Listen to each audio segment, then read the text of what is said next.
আরে ভাই কোরআন না, একটা সহিহ হাদিসকে যে অস্বীকার করবে সেও মুসলমান হইতে পারবে না। বাংলাদেশে আরেকটা গ্রুপ দাঁড়াইছে ইহুদিদের আহলে কোরআন,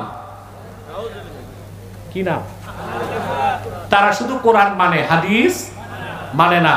যারা একটা হাদিসও মানবে না, শুধু কোরআন মানে, বলবে এরা আহলে কোরআন না আহলে শয়তান? মুসলমান না কাফের?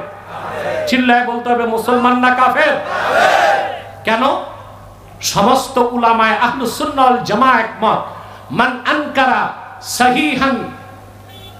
আনকারা হাদিসান সহিহান মিন আহাদিসি রাসূলিল্লাহ সাল্লাল্লাহু আলাইহি ওয়াসাল্লাম قد ثبت صحته عند المحدثين بالاتفاق فهو كافر। রাসূলুল্লাহ সাল্লাল্লাহু আলাইহি সাল্লামের একটা সহিহ হাদিস সকল মুহাদ্দিস যেটাকে সহিহ বলছেন, অর্থাৎ কেউ সহিহ, কেউ গরীব, কেউ হাসান, এই রকম না, সবাই কি বলছেন? ওই রকম একটা সহিহ হাদিসকে যে অস্বীকার করবে সে কাফের। তা আহলে কোরআন দাবিদার আহলে শয়তান, এরা মুসলমান না?